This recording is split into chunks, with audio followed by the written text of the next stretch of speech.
एकभावधारी चर्चा चक्रवर्ती विष्णु प्रतिज्ञाधारी अखंड काल ब्रह्मचारी आचार्य सम्राट पूज्य श्री जयमल स्मारक के चरणों में कोटि कोटि नमन करते हुए उन्हीं के ज्ञात पटधर आचार्य सम्राट पूज्य श्री सुखचंद्र जी महाराज के चरणों में कोटि कोटि वंदन।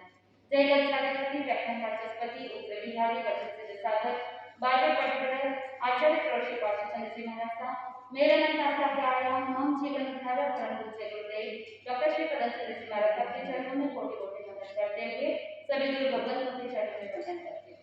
गुरुदेव श्री क्या कहते हैं आत्मबल को संसार के अंदर ये जीव रहता है किसके कारण से? किसके कारण से? कर्म के कारण से। तब आपको प्रश्न पूछना चाहते हैं कि आत्मा पहले या कर्म पहले?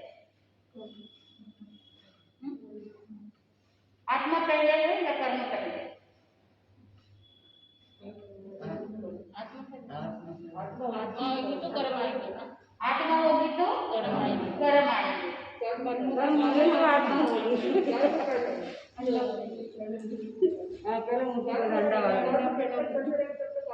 तो ये तो वही बात हुई कि पहले बुद्धि या पहले अंधा। अगर आपको ये भी प्रश्न पूछा जाए कि आत्मा पावरफुल है या कर्म पावरफुल है, कौन पावरफुल है, कौन ताकतवर है? आत्मा।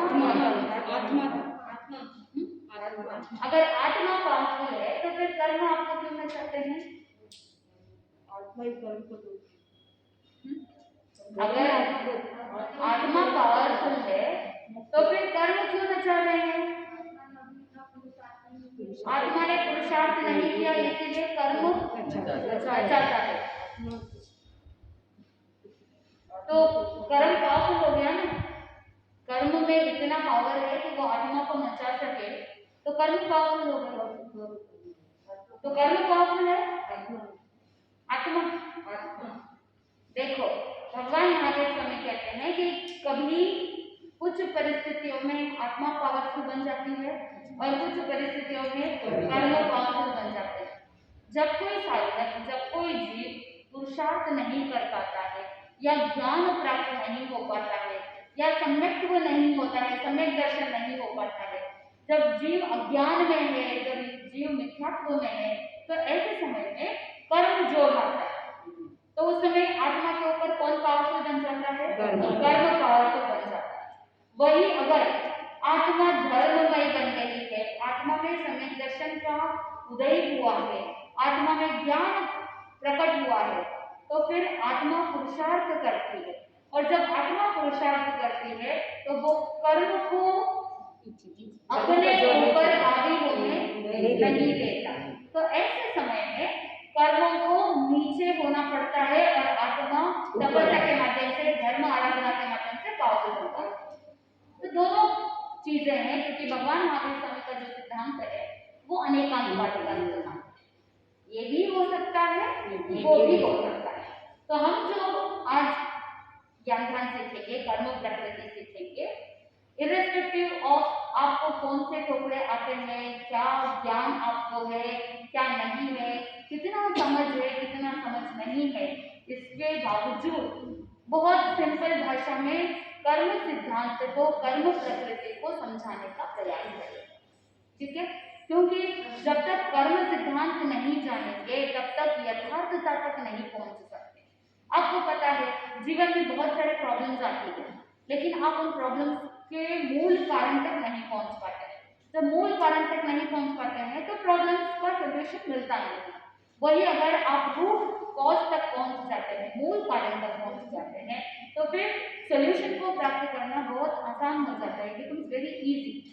तो प्रॉब्लम्स का सोल्यूशन ढूंढने के लिए सबसे पहले हमको कारण पता होना चाहिए। अगर बच्चा बहुत ज्यादा क्रैंकी हो रहा है, बच्चा अगर बहुत ज्यादा जिद कर रहा है, बहुत ज्यादा स्टबन हो रहा है, तो उसके पीछे क्या कारण है ये पता लगाना चाहिए या उसे डांट के, फटकार के, एक समाज लगा करके उसको चुप करा देना चाहिए? कारण क्या है ये पता लगाना चाहिए। अमूमन पेरेंट्स क्या करते हैं कि बस डांट के, फटकार के, एक समाज लगा करके उसको चुप करा देते हैं, लेकिन वो परमानेंट सोल्यूशन नहीं है। वही अगर आपने मूल कारण को ढूंढा होता कि बच्चा जिद कर रहा है या क्रैंकी हो रहा है, बच्चा परेशान कर रहा है, तो इसके पीछे क्या मूल कारण क्या है, उस मूल कारण को जानेंगे तो सोल्यूशन अपने आप निकल आता है। सिमिलरली हमारे जीवन में भी जो भी प्रॉब्लम्स आती है वो सब कर्म आदि में। हम किसी व्यक्ति को, किसी वस्तु को ब्लेम नहीं कर सकते कि तुम्हारी वजह से ऐसा हो गया। ये तो सिर्फ उपादान है, निमित्त है। निमित्त को दोष दे करके अगर बैठे रहेंगे तो पूरी जिंदगी निकल जाएगी, लेकिन समस्या का समाधान नहीं हो सकता। तो इसीलिए मूल कारण तो हमारे जीवन के लिए कर्म है।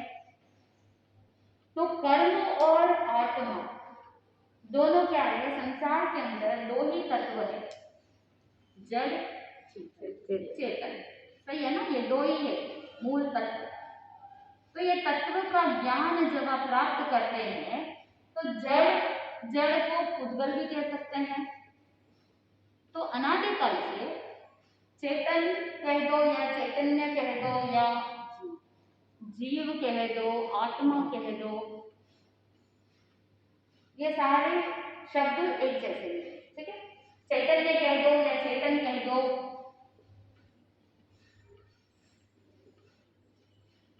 आत्मा कह दो, जीव कह दो। तो संसार के अंदर दो ही तत्व है मुख्य रूप से, जड़ और चैतन्य। पुद्गल या पुद्गल को अजीव भी कह सकते हैं, जिसमें प्राण नहीं है, जिसमें जीवत्व नहीं है, जिसमें सत्व नहीं है, वो पुद्गल। तो पुद्गल और चैतन्य का संबंध, जीव और अजीव का संबंध अनादिकाल से। तो यहाँ पर क्या होता है कि कोई भी जीव अपनी भावनाओं के कारण से, अपने थॉट्स के कारण से, अपने चिंतन के कारण से, अपने विचारों के कारण से उस तरह के पुद्गलों को अट्रैक्ट करता है। जब कोई जीव अपने थॉट पैटर्न्स की वजह से कोई भी पुद्गलों को अट्रैक्ट करता है तो वहां पर क्या होगा कि जैसे कपड़े के अंदर ताना बाना होता है, करेक्ट? मान लो कि ये थ्रेड्स है, तो ये थ्रेड्स कैसे होते हैं? कपड़े के अंदर ऐसे ताना बना होता है ना, इंटरसेक्शन होते हैं। कुछ धागे ऐसे चलते हैं, कुछ धागे ऐसे चलते हैं, तो कुछ हॉरिजॉन्टल है, कुछ वर्टिकल है, तो इस तरह से होते हैं। तो जैसे ही ये जो हमारी आत्मा है, आत्मा के जो आत्म प्रदेश होते हैं वो कहाँ पर होते हैं? जैसे ये ताना बाना है, तो ये जो इंटरसेक्शंस है, तो इन इंटरसेक्शंस में क्या होते हैं? आत्म प्रदेश।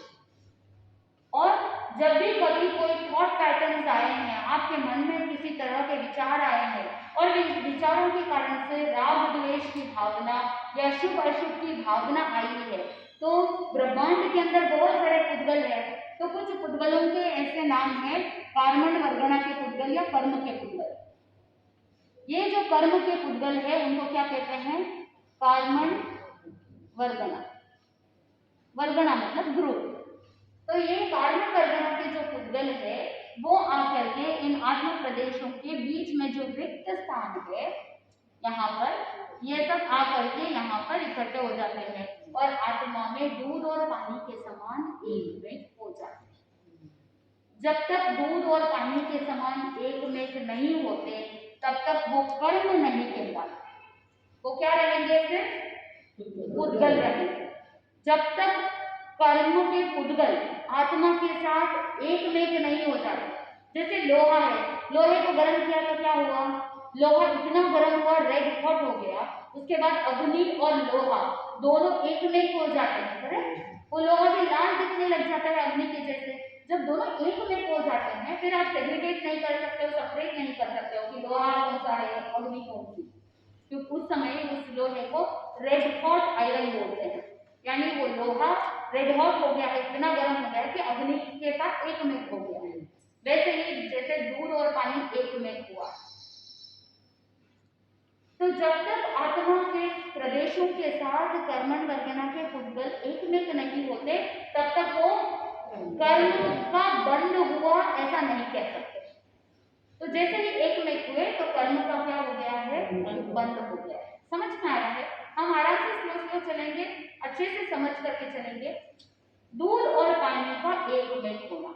अब मैं आपसे पूछना चाहूंगी कि आत्मा और कर्म दोनों का एक में होना, दूध और पानी का एक में होना, इस तरह से एग्जाम्पल कंपेयर किया है। तो क्या आत्मा और कर्म अलग अलग हो सकते हैं? हो सकते हैं। जैसे दूध और पानी है, अगर दूध में पानी मिलाया है तो दूध में से पानी अलग हो है? बासन के दो तरीके हैं जैसे दूध और पानी को अलग अलग किया जा सकता है। अगर दूध को गर्म किया जाए तो वो पानी वेपर के रूप में, स्टीम के रूप में निकल जाएगा, तो पानी का हिस्सा अलग हो जाएगा और दूध अलग रह जाएगा। एक तरीका इस तरह से है जिससे दूध और पानी अलग अलग हो सकता है। दूसरा तरीका है, अगर कहते हैं हंस की चोंच अगर लग जाती है तो हंस की चोंच के माध्यम से दूध अलग और पानी अलग हो जाता है। तो ये उपमा इसीलिए दी गई है कि दूध और पानी जैसे अलग अलग हो सकते हैं, वैसे ही साधक तपस्या के माध्यम से अपनी आत्मा को तपाता है, शरीर को तपाता है। और जैसे ही बर्तन को आपने तपाया, गर्म करना था दूध को, लेकिन तपाना किसको पड़ा? बर्तन को। क्योंकि डायरेक्ट दूध को अगर गैस के ऊपर रखोगे तो दूध रह नहीं सकता, इसलिए बर्तन में लेना पड़ता है, भाजन को तपाना पड़ता है। और जब भाजन तप जाता है उसके बाद दूध गर्म अपने आप हो जाता है। ठीक वैसे ही ये शरीर हमारा क्या है? भाजन है, बर्तन है, पदार्थ है, जिसके अंदर कौन वास करता है? आत्मा। तो जैसे दूध है वैसे आत्मा। दूध को किसके साथ कंपेयर किया? आत्मा के साथ। और पानी को कर्म के साथ। तो जैसे ही कर्म, जैसे दूध में से पानी अलग होकर उड़ जाता है, वैसे ही हमारी आत्मा से धर्म आराधना करने से, तपस्या करने से कर्म की पुद्गल आत्मा से अलग हो जाते हैं। जब कर्म लो कर्म बन जाते हैं उसके बाद ये आत्मा शुद्ध रूप से आत्मा रह जाती है। जैसे दूध अलग हो गया वैसे ही आत्मा से क्या अलग हो जाएंगे? कर्म अलग हो जाएंगे। समझ में आ रहा है? इजी है, दिक्कत नहीं आ रही, कहीं भी आराम से समझ में आ रहा है। तो आत्मा और कर्म दोनों को अलग अलग किया जा सकता है, जैसे दूध और पानी अलग अलग किया जा सकता है। तो आज हम वैसे मूल में कर्म एक ही है, क्योंकि कर्म तो पुद्गल है, तो लेकिन समझने के लिए कर्म के अंदर 8 में डिवाइड किया गया है। अब जैसे लड्डू है, लड्डू सारे गोल है ना, लड्डू बोलते ही आपके मन में कौन सा चित्र आएगा? कि जो गोल है, राउंड राउंड है, वो लड्डू है।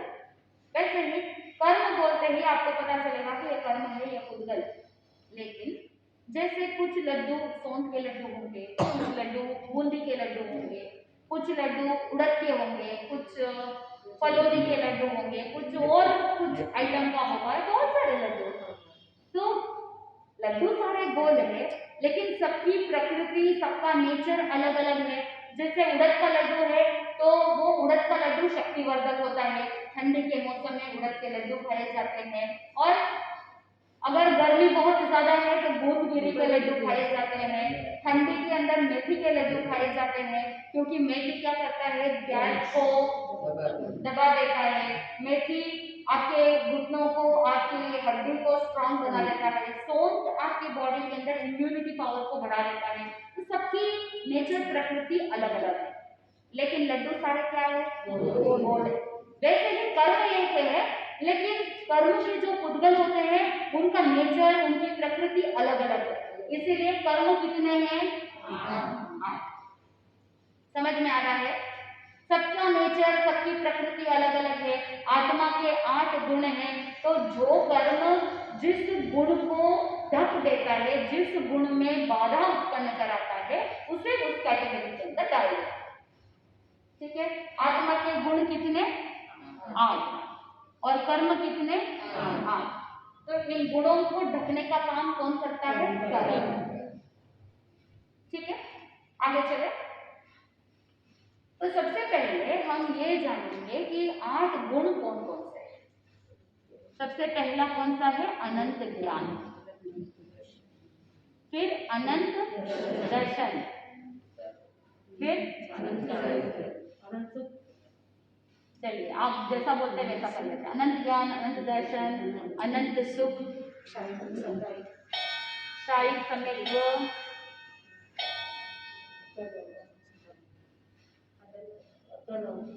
अटल अवगाहना,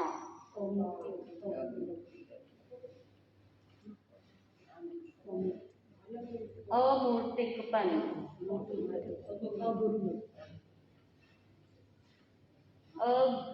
अगुरुलभ,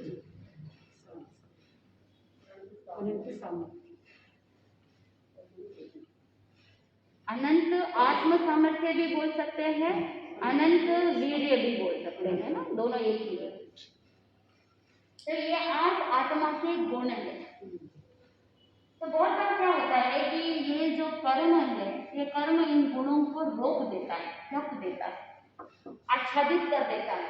कहीं पर किताबों में आपको शब्द मिलेगा आच्छादित करना, आवरण, आवृत करना, ढक देना, ये सब एक ही रोकने का काम करता है। तो जो आत्मा का अनंत ज्ञान है, इस अनंत ज्ञान को रोकने का काम कौन करता है? ज्ञानावरण।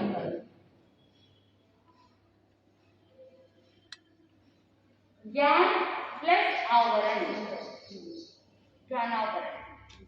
तो जो आत्मा के ज्ञान गुण को आच्छादित कर देता है, आवृत कर देता है, ढक देता है, वो ज्ञानावरण कराती है। तो एक एक कर्म के बारे में अभी चलेंगे। फिर अनंत दर्शन। तो दर्शनावरणीय कर्म जो होता है वो अनंत दर्शन के गुण को ढक देता है। उसके बाद अनंत सुख, वेदनीय कर्म। वेदनीय कर्म के कारण से ही जीव सुख दुख का अनुभव करता है। आत्मा का नीच गुण है अनंत सुख में रहना, इटर्नल ब्लिस जिसे कहते हैं। तो अनंत सुख में रहने का गुण है आत्मा का, लेकिन ये वेदनीय कर्म क्या करता है? दुख देता है, परेशान करता है, सुख दुख की अनुभूति करवाता है। कभी अच्छा लगता है, कभी अच्छा नहीं लगता है, तो ये वेदनीय कर्म। उसके बाद मोहनीय कर्म। मोहनीय कर्म के कारण से ही जीव सम्यक दर्शन की प्राप्ति नहीं कर पाता है। तो मोहनीय कर्म के कारण से आत्मा का जो सम्यक दर्शन है या क्षयिक सम्यक है, उसके अंदर बाधा उत्पन्न कराता है। उसके बाद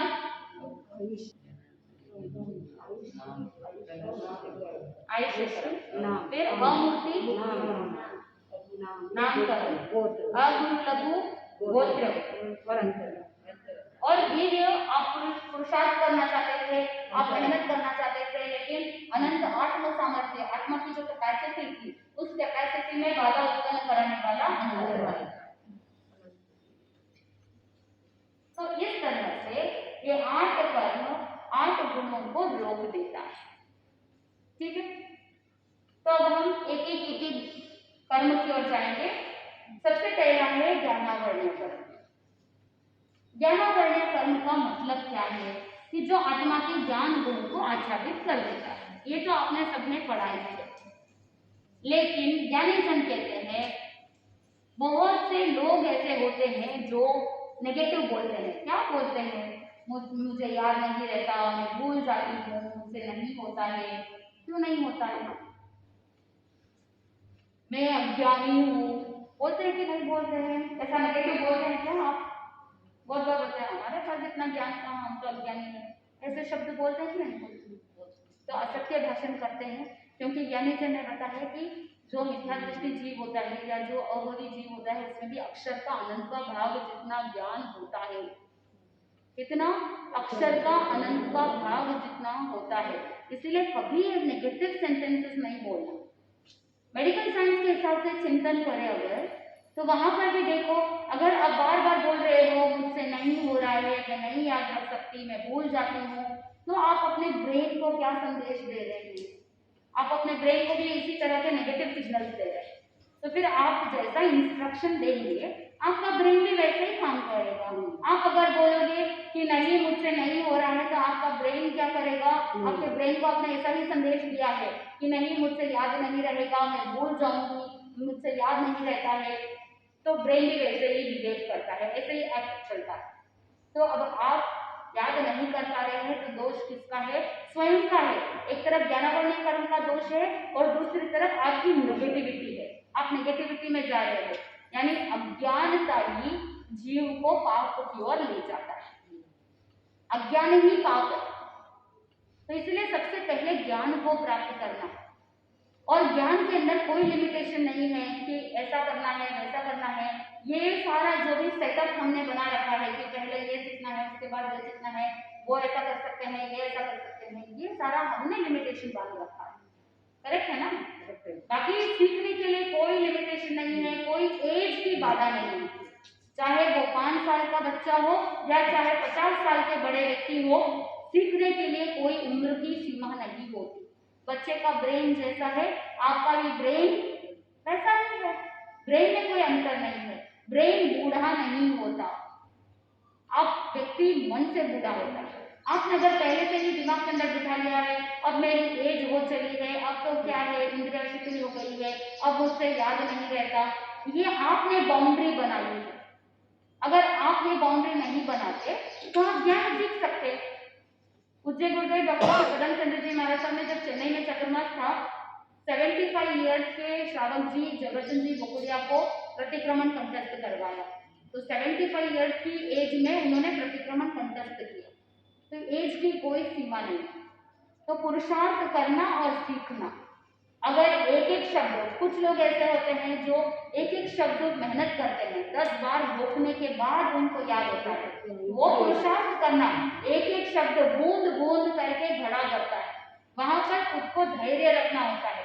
कोई बात नहीं, मुझसे एक सेंटेंस नहीं होता है, मुझसे पूरा एक पाठ एक साथ नहीं होता है, कोई बात नहीं, एक एक शब्द करके भी आत्मा को आगे बढ़ाया जा सकता है। आप जैसे जैसे पुरुषार्थ करेंगे, एक एक शब्द करके पुरुषार्थ करते करते आगे बढ़ेंगे, तो एक दिन ऐसा आएगा कि आपके ज्ञानाग्रहण कर्म का क्षोक्षम होगा, आपके कर्म जो करते लेयर्स बढ़ रही है। अब जैसे लेयर्स होती है, बहुत सारी लेयर्स होती है, तो जब यहाँ पर कोई वस्तु है और इस वस्तु के ऊपर इतने सारे लेयर्स है, तो ये वस्तु दिखाई नहीं देती, नहीं दिखाई देती है ना। तो अगर इतने सारे लेयर्स है, एक एक लेयर को हटाते जाएंगे तो फिर अंत में ये वस्तु दिखाई देगी। ठीक वैसे ही आप बार बार पुरुषार्थ कर रहे हैं, भोग रहे हैं, मेहनत कर रहे हैं, तो एक टाइम ऐसा आएगा कि जब आपको आसानी से याद हो जाएगा। 2011 में हमारा चेन्नई पेरंबूर में चातुर्मास था, तो उस समय एक श्राविका जी, लगभग उनकी एज 60-65 ईयर्स, वो सेवा में आए थे, 2 महीना वहीं रुके थे सेवा में। तो उनको हमने अनायास कह दिया कि थोड़ा आप प्रतिक्रमण कंठस्थ कर लो, थोड़ा बहुत जो भी आता है कर ले लो।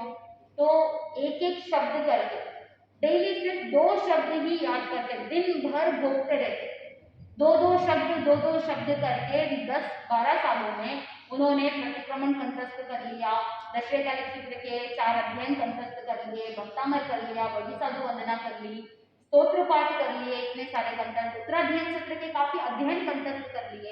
ऐसे पुरुषार्थ करते करते पहले 2-2 शब्द करते थे, फिर महीने भर में थोड़ा सा और सक्षम हुआ, फिर एक एक सेंटेंस पे आए, फिर एक एक गाथा पे आए, ऐसे करते करते उनका ज्ञान का बल बढ़ गया।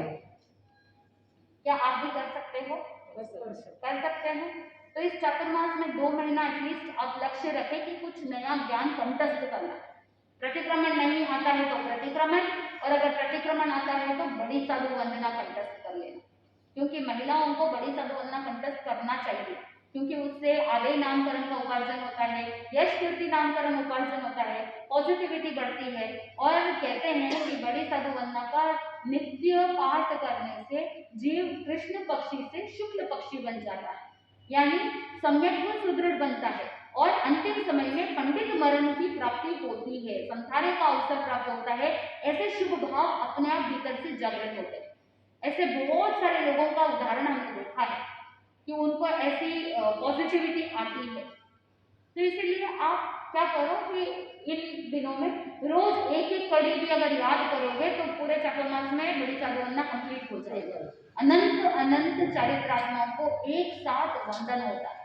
तो आप 2 दिन से प्रवचन में सुन ही रहे हैं कि वंदन करने से कितना लाभ प्राप्त होगा, कि सारे नेगेटिव कर्म जो है वो सारे क्षय हो जाए। आसान तरीका है, कर्मों को खपाने का आसान तरीका है स्वाध्याय और महापुरुषों की गुण स्तुति करना। ज्यादा मेहनत करने की जरूरत नहीं पड़ती है। स्तुति एक ऐसा शॉर्टकट है जिससे कर्मों को इजीली क्षय कर सकते हैं। तो ज्ञानावर्ण्य कर्म, इसके लिए एक उदाहरण दिया जाता है, सूर्य के सामने बादल का दृष्टांत। अब सूर्य का गुण क्या है? प्रकाश देना और उष्णता, करेक्ट है ना? हीट, सूर्य के माध्यम से हीट भी मिलता है और प्रकाश भी मिलता है। अब अगर सूर्य के सामने बादल आ गए, इसका मतलब ये तो नहीं कि सूर्य का प्रकाश खत्म हो गया है, सूर्य के सामने बादल आ गया है, तो इसका मतलब ये तो नहीं कि उसका जो हीट है, उष्णता है, वो खत्म हो गई, ऐसा नहीं है। सिर्फ बादल आए हैं, उसका प्रकाश थोड़ा सा फीका पड़ गया है, थोड़ा सा अंधेरा जैसा हो गया है, लेकिन प्रकाश अभी भी विद्यमान है, प्रेजेंट है। ठीक वैसे ही आत्मा के ऊपर ज्ञानावरण कर्म की लेयर आ गई है, बादल आ गए हैं, इसका मतलब ये नहीं कि ज्ञान मौजूद नहीं है। आत्मा में ज्ञान सत्ता में मौजूद है। जैसे ही ये कर्म रूपी बादल हट जाएंगे, आत्मा प्रकाशित हो जाएगी, आत्मा से ज्ञान प्रकट हो जाएगा। तो हमारा पुरुषार्थ कैसा होना चाहिए? ये जो कर्म रूपी बादल है, इसको हमें क्या करना है? अपनी आत्मा के सामने से हटाना है। और जैसे ही आत्मा के सामने से बादल हट जाएंगे कर्म रूपी, तो हमारा ज्ञान भीतर से प्रकट हो जाएगा। हम जो जिनवाणी सुनते हैं, हम जो स्वाध्याय करते हैं, हम जो किताबें पढ़ते हैं, ये सब एक माध्यम है। अलग से हम कुछ नया नहीं सीखते हैं। ये सब कुछ हम क्यों कर रहे हैं? ये पुरुषार्थ हम इसलिए करते हैं कि ज्ञानावरणीय कर्म की लेयर्स हट जाए। और जैसे ही हम जैसे शब्दों को कानों में डालते हैं, कानों में शब्द पढ़ते हैं, तो हमारा भीतर का जो ये कर्म का आवरण है, वो आवरण हट जाता है और अंदर से ज्ञान प्रकट हो जाता है। तभी आप देखते हो, एक शब्द सुनते हैं, लेकिन उसके इर्द गिर्द उसके रिलेटेड हमको बहुत सारी बातें याद आ जाती हैं। क्यों? कैसे? कभी सुना हुआ, कभी पढ़ा हुआ, किसी जन्म में पढ़ा हुआ, किसी जन्म में सुना हुआ, एक एक करके भीतर से आता है। क्यों आ रहा है? क्योंकि कर्म के आवरण हट रहे हैं। इसलिए पुरुषार्थ करना। तो जीवन में कभी ऐसा नेगेटिव नहीं बोलना कि मेरे अंदर ज्ञान नहीं है, हम तो अज्ञानी हैं, ये सब नेगेटिव सेंटेंसेस नहीं बोलना। क्योंकि भगवान महावीर स्वामी जी कहते हैं कि हर एक भवी जीव के अंदर ज्ञान विद्यमान होता है, बस हमको उसे एक्सप्लोर करना है, प्रकट करना है। तो यहाँ पर ज्ञानावरणीय कर्म का डेफिनेशन पता चल गया है। इसके लिए उदाहरण किसका दिया गया है? सूर्य के सामने बादल का दृष्टांत। ठीक है। इसके बाद बंध का कार्य, उससे पहले इसकी जो उत्तर प्रकृतियां, मेन कर्म की एक प्रकृति ज्ञानावरणीय, इसके और सब डिविजन जो होते हैं, इसको कहा उत्तर प्रकृति। उत्तर यानी सब डिविजन। इसकी उत्तर प्रकृतियां कितनी है? 5। ज्ञान कितने? 5। तो उत्तर प्रकृतियां भी 5। जैसे मति ज्ञानावरण, श्रुत ज्ञानावरण, अवधि ज्ञानावरण, मन पर्याय, कुछ किताबों में मन पर्याय है, कुछ किताबों में मन पर्याय है, दोनों एक ही, कंफ्यूज नहीं होना। मन पर्याय ज्ञानावरण और केवल ज्ञानावरण, 5 ज्ञान है। तो इन 5 ज्ञानों को जो आच्छादित करता है वो ज्ञानावरण कर्म के 5 भेद, उत्तर प्रकृति कह दो, भेद कह दो, एक ही है। मति ज्ञानावरण जो मति ज्ञान को आच्छादित करता है, श्रुत ज्ञानावरण जो श्रुत ज्ञान को आच्छादित करता है, अवधि ज्ञानावरण अवधि ज्ञान को आच्छादित करता है, मन पर्याय ज्ञानावरण मन पर्याय ज्ञान को आच्छादित करता है, और केवल ज्ञानावरण केवल ज्ञान को आच्छादित करने वाला कर्म केवल ज्ञानावरण कहलाता है। समझ में आ गया उत्तर प्रकृति। अब हम जानेंगे बंध के कारण। बंध के कारण कितने हैं? 6 हैं। कैसे कैसे बंध होते हैं? कर्मों का बंध होना यानी आत्मा के साथ एक में हो जाना। टोटल 6 है। 6 में से सबसे पहला क्या है? ज्ञान तथा ज्ञानी की निंदा करना। चाहे ज्ञान की निंदा करो या ज्ञानी की निंदा करो। ज्ञान तथा ज्ञानी की निंदा करना। सेकंड है ज्ञान तथा ज्ञानी की, ज्ञान को छिपाना। फिर ज्ञान तथा ज्ञानी की आशाटना करना।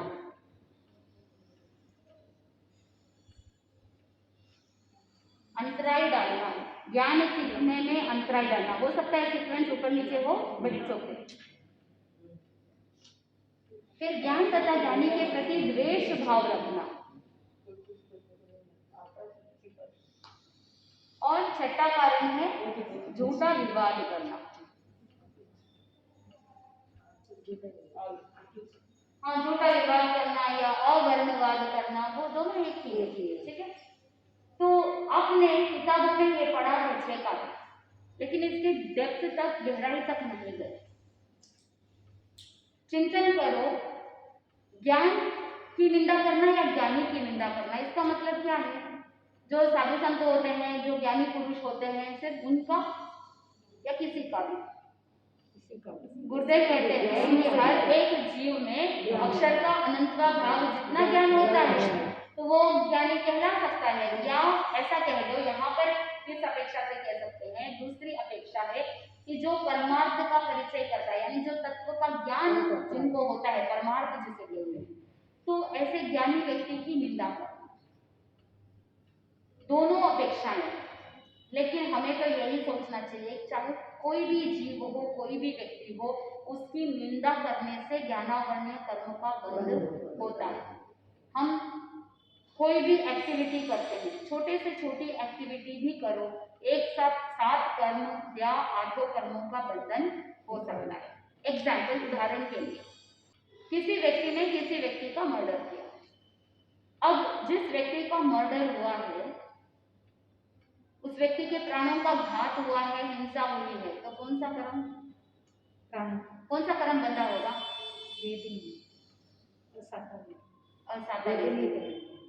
आपको लगता है कि उसके प्राणों का घात किया, इसीलिए सिर्फ आसाता ले देंगे, लेकिन गुरुदेव कहते हैं कि एक साथ 7 कर्म या अगर आयुष्य कर्म बन गया तो एक साथ 8 कर्मों का बंधन हो सकता है। कैसे? जिसका मर्डर हुआ है, हो सकता है वो ज्ञानी पुरुष हो, तो ज्ञानावरणीय कर्म का बंध हो गया, और जहाँ ज्ञान है वहां पर दर्शन है, तो ज्ञानावरणीय कर्म का बंध हुआ है तो दर्शनावरणीय कर्म का भी बंध हुआ। फिर उस सामने वाले व्यक्ति को तकलीफ हुई, वेदनीय कर्म। फिर वहां पर राग द्वेष, शुभ अशुभ की भावना हुई, राग द्वेष होने की वजह से मोहनीय कर्म, शुभ अशुभ की भावना हुई, नामकरण, और वहां पर नेगेटिव भावना थी, इसीलिए गोत्र कर्म का भी बंध हो गया।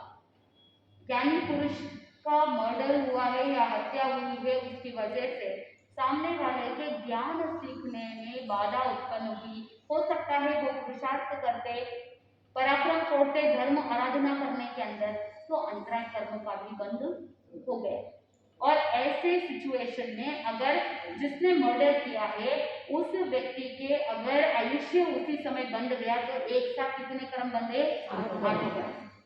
ये तो एक छोटा सा उदाहरण है, लेकिन जीवन के हर एक्टिविटीज को अगर गहराई से देखेंगे तो एक साथ 7 कर्म या 8 कर्मों का बंध होता है। तो इसीलिए कोई भी कार्य करो तो सावधानी से करो, कि जहां पर आपके मन के अंदर विचारों की मलिनता न हो। समझ में आ रहा है? तो ज्ञान तथा ज्ञानी की निंदा करने से ज्ञानावरणीय कर्म का बंध होता है। ज्ञान को छुपाना या ज्ञानी के नाम को छुपाना, अगर किसी ने आपकी तारीफ कर दी तो आपको पूछ लिया कि भाई इतना अच्छा ज्ञान आता है, कहाँ से सीखा? तो गुरु का नाम छुपा दिया, या जिनसे सीखा उसका नाम छुपा दिया, और अहंकार के अंदर आप बोल देते हैं ये तो मैंने ही सीखा है, मेरे को तो सब आता है। फिर बहुत बार ऐसा होता है कि जैसे स्टूडेंट्स के अंदर हम देखते हैं कि एक बच्चा दूसरे बच्चे को क्या पढ़ाई की है वो बताते नहीं, छुपाते हैं। उसको पूछा कि भाई तुम्हारी पढ़ाई हो गई क्या, एग्जाम्स की तैयारी हो गई? हाँ मेरी तो पढ़ाई हुई नहीं, अभी तक तो कितना बाकी है। सामने वाले के साथ कंपटीशन के लिए वो क्या करते हैं, अपना ज्ञान छुपाते हैं। उनको ये नहीं पता कि ज्ञानावरणीय कर्म का बंध बनता है। तो इसीलिए ज्ञान को छुपाने से या ज्ञानी के नाम को छुपाने से, और बहुत लोग क्या करते हैं कि जो भजन होते हैं उसमें जो कवि का नाम होता है या जिसने उसकी रचना की है उसका नाम जो नीचे होता है टाइटल में, उसके नाम को हटा करके नाम बदल देते हैं, खुद का नाम डाल देते हैं, तो भी क्या होता है? ज्ञानावरणीय कर्म का बंध होता है। अगर भजन बनाना ही है खुद के बल पर खुद बनाओ, दूसरों के भजन में उनका नाम निकाल करके खुद का नाम निकालना चाहिए। कुछ भजन ऐसे होते हैं जिसमें किसी का भी नाम नहीं होता है, तो आप उसको एज इट इज यूज कर सकते हो, लेकिन किसी का नाम है तो उसका नाम हटाना नहीं चाहिए, जिसका है उसका वो क्रेडिट देना चाहिए। फिर उसके बाद ज्ञान तथा ज्ञानी की आसाधना करना। ज्ञान की आसाधना कैसे होती है? किताबों को या कुछ ऐसे ज्ञान के जो साधन होते हैं, चाहे सामायिक उपकरण हो या कोई भी वस्तु हो, उनको इधर उधर पटक देना भी ज्ञान की आसाधना होती है। खुले मुंह जिस समय शास्त्र का ज्ञान करते हैं तो खुले मुंह पढ़ते हैं तो थूक उसके ऊपर गिरने की संभावना रहती है, तो वहां पर ज्ञान की आशासना हो सकती है। ज्ञानी की आशासना कैसे होती है? बहुत से ऐसे लोग होते हैं कि किसी को साधु मानते हैं, किसी को साधु नहीं मानते हैं, पीठ करके उस तरफ मुंह करके वंदना करते हैं। जब भी कभी कोई गुरु भगवंत विराजमान होते हैं तो उनको पीठ करके और विनय और भक्ति करते हुए दूसरे डायरेक्शन में वंदना नहीं करनी चाहिए। व्यवहार का ज्ञान होना चाहिए। गुरु भगवंत उनसे बात करने का जो शिष्टाचार होता है वो वचन का विवेक भी रखना चाहिए। अगर शब्दों का प्रयोग व्यवस्थित नहीं होता है, सावध्य भाषा होती है, तो वहां पर गुरु भगवंतों की आशातना हो जाती है। ज्ञानी जन कहते हैं कि आशातना का पाप बहुत बड़ा होता है, कि जहां पर मोहनीय कर्मों का बंध होता है आशातना से। इसीलिए ज्ञान तथा ज्ञानी की आशातना कभी भी नहीं करना चाहिए। इसके बाद किसी को ज्ञान सीखने में अंतराय नहीं है। मन में ये सोचो कि अगर मुझसे नहीं हो रहा है तो कम से कम जिनसे हो रहा है, जो सीखना चाहते हो उनको आप बढ़ावा दो। तो अगर आप प्रोत्साहन करेंगे, लोगों को प्रेरित करेंगे, हो सकता है आपके कर्म हल्के होते जाएंगे, क्योंकि आप धर्म कराना करने वाले की अनुमोदना। जितना ज्यादा आप करेंगे अच्छा है, नहीं कर सकते हैं तो कम से कम जो कर रहे हैं उनको सहयोग दे सकते हैं और करने वाले को भला जान सकते हैं कि देखो भाई उनका सक्षम अच्छा है, इसीलिए वो इतना ज्ञान कर रहे हैं। मुझसे जो सेवा बन पड़ती है, मुझसे जो सहायता बन पड़ती है, मुझे क्या करना चाहिए? उनको हेल्प कर देनी चाहिए। ये भाव अगर रखते हैं तो ज्ञानावरण कर्म हल्के हो सकते हैं। नहीं तो बहुत से ऐसे लोग होते हैं कि जो थोड़ा सा धर्म स्थान में ज्यादा जाने लगते हैं तो माता पिता क्या करते हैं, मोह के कारण से उनको रोक देते हैं। भाई बहुत सीख ली, जो सीखना घर में बैठी बैठी सीख, अचानक जाने जरूरत नहीं, ज्यादा क्लोज होने की जरूरत। वो मन में भय किसके कारण से? मोह के कारण से। ये अंतरायी कर्म एक साथ बहुत सारे कर्म बनते हैं। मोहनीय कर्म तो बन ही रहा है, अंतराय दे रहे हैं तो अंतराय कर्म भी बन रहा है। उसको ज्ञान सीखना था, ज्ञान सीखने नहीं दे रहे हैं। तो ऐसे हर एक्टिविटी में 7-8 कर्मों का बंध होता है। और जो कर्म करते हैं उसमें अगर राग द्वेष के परिणाम अधिक होते हैं, रस ज्यादा होता है, तो निकाचित कर्मों का बंध होता है। ये जो कर्म की अवस्थाएं होती है उसके बारे में भी एक दिन मैं क्लास लूंगी कि जिसमें निकाचित कर्म होते हैं, निंदित कर्म होते हैं, हल्के कर्म होते हैं। तो कौन से कर्म भोगने ही पड़ते हैं? आपने दिमाग के अंदर नेगेटिव साइकोलॉजी बिठा ली है कि जो कर्म किया है उसको भोगना ही पड़ रहा है। जरूरी नहीं है कि सभी कर्मों को भोगना पड़े, हम बिना भोगे भी उसको अपने लाइफ से गेट आउट कर सकते हैं। वो कला आनी चाहिए, ठीक है। उसके बाद ज्ञान के प्रति द्वेष भाव रखना या ज्ञान के प्रति द्वेष भाव क्या है? रोज रोज सीखते रहते हैं, भूलते रहते हैं, नहीं सीखना मुझे, ये क्या हो गया? द्वेष भाव। भूल जाते हैं, क्यों? क्योंकि रिविजन नहीं किया है, फेरा नहीं है। हमारा सबकॉन्शियस माइंड कहता है, रिसर्च भी कहता है कि हमारा सबकॉन्शियस माइंड, अवचेतन मन जो है वो बार बार रिपीट करने से फीड कर लेता है अंदर। तो आपको क्या करना चाहिए? जो ज्ञान सीखा है उसको फेरते रहना चाहिए, रिविजन करते रहना चाहिए। समय समय पर रिविजन करते रहेंगे तो याद रहेगा। रिविजन ही नहीं करते हो, आप सोचते हो कि मेरा ब्रेन सुपर कंप्यूटर है तो मैं इसको रिविजन नहीं करूंगी फिर भी मुझे याद रहेगा, ऐसा बहुत कम महापुरुष होते हैं जिनको रिविजन करने की जरूरत नहीं पड़ती। लेकिन जो छदमस्त होते हैं, जो संसारी जीव होते हैं, उनको रिविजन करना चाहिए। अब पूज्य गुरुदेव डॉक्टर श्री पदमचंद्र जी महाराज साहब को, गुरुदेव को हमने देखा है कि वो किताबें खोलते हुए या किताबों को पढ़ते हुए हमने कभी नहीं देखा। गुरुदेव कहते हैं कि दीक्षा जब नई नई ली थी, फर्स्ट 2-3 इयर्स उन्होंने आगम का गहन अध्ययन किया था। उसके बाद उन्होंने कभी ऐसी किताबें निकाल करके टंटोल के रोज पढ़ने का काम हमने तो नहीं देखा है। तो लेकिन उनको याद है, उनकी मेमोरी गॉड गिफ्ट है, सक्षम इतना अधिक है कि किताब वापस पढ़ने की जरूरत नहीं पड़ती। पहले कभी पढ़ा है लेकिन सब याद है। तो कौन से आगम में कहाँ पर कौन से शतक में क्या आता है गुरुदेव आराम से बता देते हैं। तो इसीलिए कुछ कुछ लोगों का सक्षम होता है जिनको बार बार फेरने की जरूरत नहीं पड़ती। लेकिन जब सक्षम कम होता है तो हमको रिविजन करना पड़ता है, पढ़ना पड़ता है। तो आप क्या कर सकते हो कि आप किसी को अपना पार्टनर बना लो। वैसे तो घर के कार्य में, पाप के कार्य में आप पार्टनर्स बना लेते हो, ग्रुप बना लेते हो, है ना, वो किसी के व्हाट्सएप ग्रुप है, किसी के कोई ग्रुप है, किसी के कुछ है। तो ज्ञान ग्रहण के लिए भी आप अपना एक एक पार्टनर बना लो, कंपेनियन बना लो, ग्रुप बना लो, ताकि आप समय समय पर मिल करके शेयर सको। थोड़े जो तत्व ज्ञान होता है उसको आपस में डिस्कशन करने से, ग्रुप स्टडी करते हैं ना, स्कूल में भी ग्रुप स्टडी करते हैं, ग्रुप डिस्कशंस करते हैं, जिससे अच्छे से याद रहता है। तो धर्म के कार्य में भी आपको ऐसा करना चाहिए जिससे आपको अच्छे से याद रहे। ठीक है। उसके बाद अवर्णवाद करना, ज्ञान तथा ज्ञानी का अवर्णवाद करना, झूठा विवाद करना। अब अपने को पता नहीं है कि रियलिटी क्या है, सत्य क्या है, फिर भी कुछ लोग क्या करते हैं, कुछ लोगों को इंफीरियरिटी कॉम्प्लेक्स रहती है, या कुछ लोगों के ज्ञान का लेवल कम होता है, लेकिन खुद की होशियारी झाड़ने के लिए भी बहुत लोग झूठा विवाद करते हैं, अनावश्यक तर्क कुतर्क करते हैं। इससे क्या होगा, ज्ञानावरण कर्म का बंद होगा। तो ये 6 कारण हैं जिसके कारण से ज्ञानावरण कर्म का बंद होता है। अब आप खुद एनालाइज करो कि इन 6 कारणों में से आपके जीवन में किन किन कारणों का सेवन हो रहा है। अपने आप को इंट्रोस्पेक्शन करो, अपने आप को टंटोलो कि इन 6 कारणों में से कहीं आप किसी ज्ञानी की निंदा तो नहीं कर रहे हैं, कहीं किसी का नाम तो नहीं छुपा रहे हैं। मान लो कि आपके सासू जी से आपने कोई सब्जी बनानी सीखी, आपके हाथ से बहुत टेस्टी बनी, किसी ने आपको कॉम्प्लीमेंट दिया कि बहुत अच्छी टेस्टी सब्जी बनी है, तो किसने सिखाया, कहाँ से सीखा, आप क्या करोगे, अपने सासू जी का नाम छुपा दोगे। प्रैक्टिकल उदाहरण है, करेक्ट है, प्रैक्टिकल उदाहरण है, आपने जहां कहीं से भी सीखा है उसका नाम छुपा दिया। व्यवहार के अंदर भी ये सारे लागू होते हैं। चिंतन करो कि आपके जीवन में आप हर पल, हर क्षण, हर समय अनंत अनंत कर्म आत्मा के भीतर आ रहे हैं। तो इसलिए सावधानी रखना जरूरी है, जागृत रहना बहुत जरूरी है। बोलो, बंद के 6 कारण इजी है कि नहीं है? इजी है।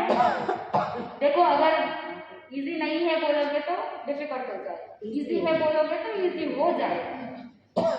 है या नहीं है दूसरी बात है, लेकिन अगर आपने पहले से अपनी साइकोलॉजी पॉजिटिव बना ली कि यस ये याद रखना आसान है, मुझे याद रहेगा, तो याद हो जाएगा।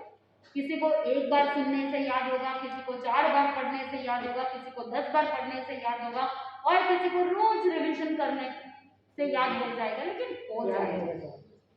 सबसे पहला रिक्वायरमेंट क्या है ज्ञान प्राप्त करने के लिए, कि आप अपने भीतर से सारे धारणाओं को, नेगेटिविटीज को निकाल देंगे। बंद के 6 कारण याद रहेंगे। आगे चले, आगे ये फल भोग। ज्ञानावरण में कर्म बांध दो दिया है, लेकिन जब उदय में आते हैं तो कैसे कैसे फल को भोगना पड़ता है।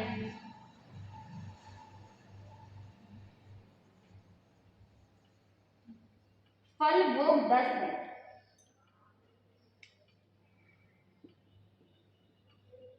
बहुत सिंपल है। इंद्रिया कितनी है?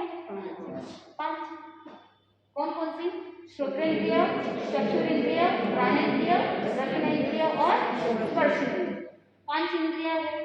तो इन 5 इंद्रियों के अंदर जो विषय को ग्रहण करने की क्षमता है, कानों से शब्द सुनाई देना, आंख से दिखाई देना, नाक से सुगंध सूंघना, जिह्वा से, रसनेंद्रिय से रस का परिचय होना, और स्पर्श से टच को महसूस करना, है ना, 8 विषय। तो ये 5 इंद्रियों के जो 23 विषय है, इन विषयों को ग्रहण करने की क्षमता किसमें है?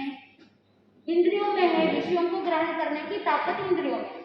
लेकिन अगर इन इंद्रियों के विषयों को ग्रहण करने के अंदर न्यूनाधिकता आ जाती है, फेर बदल हो जाता है, किसके कारण से? ज्ञानावरण।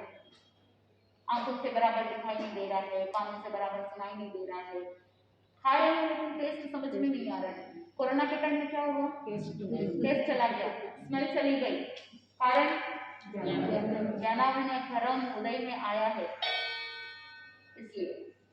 तो फल भोग 10 है, याद रखना बहुत आसान है। सबसे पहले श्रोत्रावरण,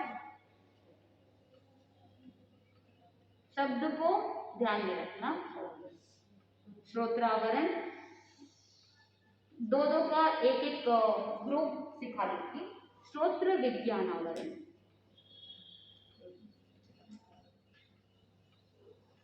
विज्ञान का मतलब क्या है? विशेष रूप से जानना, करेक्ट है। तो बहुत बार क्या होता है, कानों से सुनाई नहीं देता है, श्रवण शक्ति हीन हो गई, सुनाई नहीं दे रहा, शब्द कान में पढ़ रहे हैं लेकिन सुनाई नहीं देता है। श्रोत्रावरण, श्रोत्र विज्ञानावरण, शब्द तो पढ़ रहे हैं लेकिन समझ में नहीं आ रहा है। श्रोत्र विज्ञानावरण, आपको समझ में आ रहा है, मतलब ये नहीं है, आपके कानों में शब्द पढ़ रहे हैं, सुनाई दे रहा है, तो ये श्रोत्रावरण नहीं है। सुनने के बाद जो भी सुन रहे हैं सब कुछ समझ में आ रहा है, तो श्रोत्र विज्ञानावरण नहीं है। यानी ज्ञानावरणीय कर्म का क्या है? क्षयोक्षम है, कर्म जोर नहीं कर रहा है, इसीलिए आप जो सुन रहे हैं, आप जो सुनने के बाद समझना चाहिए वो समझ में आ रहा है। तो ये पहला है फलभोग, श्रोत्रावरण, श्रोत्र विज्ञानावरण। उसके बाद चक्षु, नेत्रावरण, चक्षु को नेत्र भी बोलते हैं, तो नेत्रावरण, नेत्र विज्ञानावरण लिखना पड़ेगा या चलेगा? नेत्रावरण, नेत्र विज्ञानावरण। उसके बाद घ्राणावरण, घ्राण विज्ञानावरण, और उसके बाद रसनावरण, रस विज्ञानावरण। यानी टेस्ट, सबसे पहले टेस्ट आ ही नहीं रहा, फिर टेस्ट आने के बाद फिर समझ में नहीं आ रहा, इलायची का है या मीठी लगती दालचीनी का है, समझ में नहीं आ रहा है, बहुत सारी चीजें डली हुई है। लेकिन जिसके ज्ञानावरण या कर्म का क्षयोक्षम होता है, वो टेस्ट करके एक एक इंग्रेडिएंट बता देंगे कि इस डिश में ये सारी चीजें डली हुई, वो उनका क्षयोक्षम। उसके बाद स्पर्शनावरण, स्पर्शन विज्ञानावरण। बहुत बार टच महसूस नहीं होता है, पैरालिसिस होता है तो क्या होता है? टच महसूस नहीं होता है, फील नहीं होता है, सेंसेशंस नहीं है, किसके कारण से? ज्ञानावरण, ज्ञानावरणीय कर्म है ना, स्पर्शनावरण, स्पर्शन विज्ञानावरण। अब बहुत बार टच करते हैं लेकिन समझ में नहीं आता है, खुरदरा है, कोमल है, हल्का है, भारी है, लूका है, चिकना है, समझ नहीं आता, स्पर्शन विज्ञानावरण। तो ये 10 फल भोग है ज्ञानावरणीय कर्म। अगर आंख का जो विजन है, दूर का दिखाई नहीं दे रहा है, नजदीक का दिखाई नहीं दे रहा है, कौन सा कर्म? लेकिन रेटिना में प्रॉब्लम है, कॉर्निया में प्रॉब्लम है, तो वो कौन सा कर्म?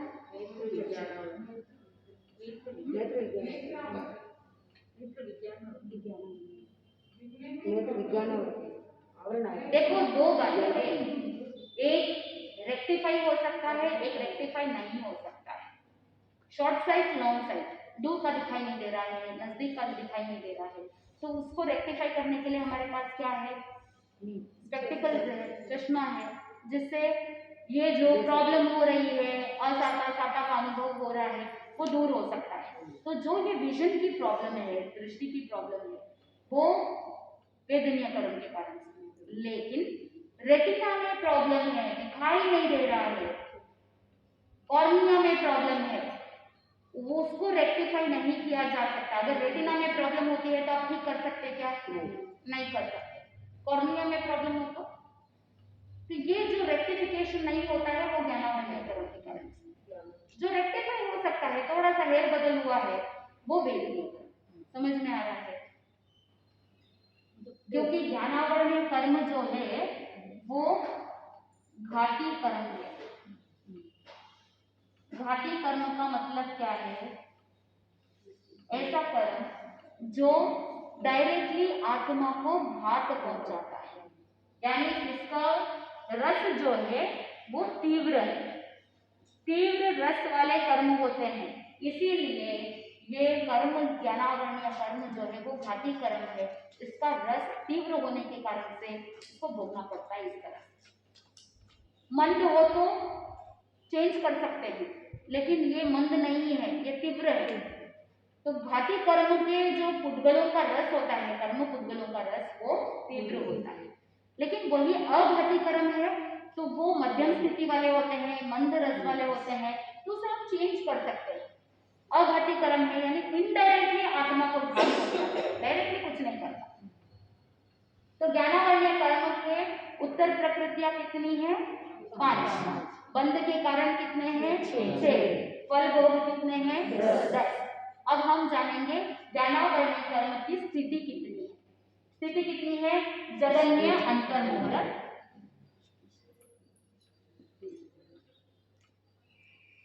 जगन्य अंतर्मुहूर्त का मतलब क्या है?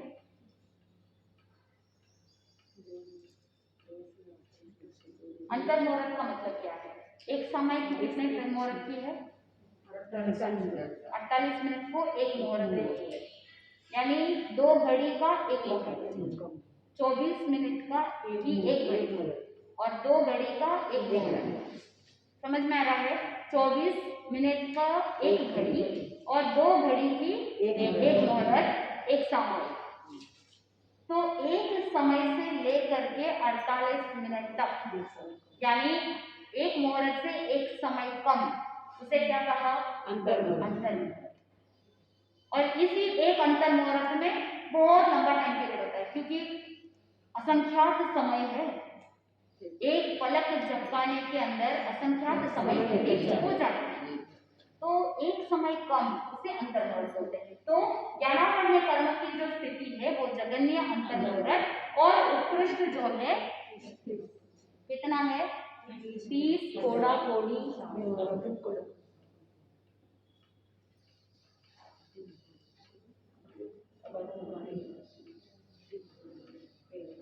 उत्कृष्ट स्थिति 30 कोड़ा कोड़ी सावधान। तो पलेपन के बारे में मैंने आपको बताया था कि ये 4 कोस लंबा, 4 कोस चौड़ा, 4 कोस गहरा, खड्डे के अंदर योगली के बाल छोटे छोटे छोटे छोटे होते हैं, जिससे वापस उनको डिवाइड नहीं किया जा सके। ऐसी योगली के बाल खसाखस इतना टाइटली भरते हुए कि उसके ऊपर चक्रवर्ती की सेना भी चली जाए तो भी एक भी बाल हिले नहीं उधर, और प्रतिवर्ष एक एक बाल निकालते जाए, और जिस दिन ये गड्ढा खत्म हो जाए 100 वर्ष में एक बाल निकाला जाता है। 100 वर्ष में एक बाल निकाला जाता है।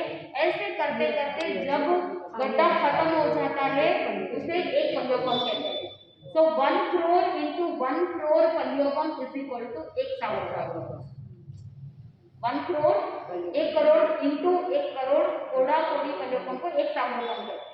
वैसा कितना है? 1 करोड़ इंटू 1 करोड़ सागरोपम इज इक्वल टू 1 कोड़ा कोड़ी सागरोपम। तो यहाँ कितने हैं? एक नहीं, 30 कोड़ा कोड़ी सागरोपम, यानी 30 करोड़ इंटू करोड़ सागरोपम। ठीक है, इतनी लंबी स्थिति होती है। कर्म बांधना बहुत आसान है, लेकिन जब उदय में आते हैं तो भोगना बहुत दुष्कर होता है, मुश्किल होता है। रो रो करके भी कर्म को भोगने की कोशिश करते हैं तो भी बहुत मुश्किल होता है। तो यहाँ पर स्थिति है जगन्य अंतर्मुहूर्त, उत्कृष्ट 30 कोड़ा कोड़ी सागरोपम। दूसरी लास्ट अंतिम में एक और बात आती है, अबाधा काल। शब्द को ही समझ लेंगे तो बात पूरी समझ में आती है। शब्द क्या है? अबाधा।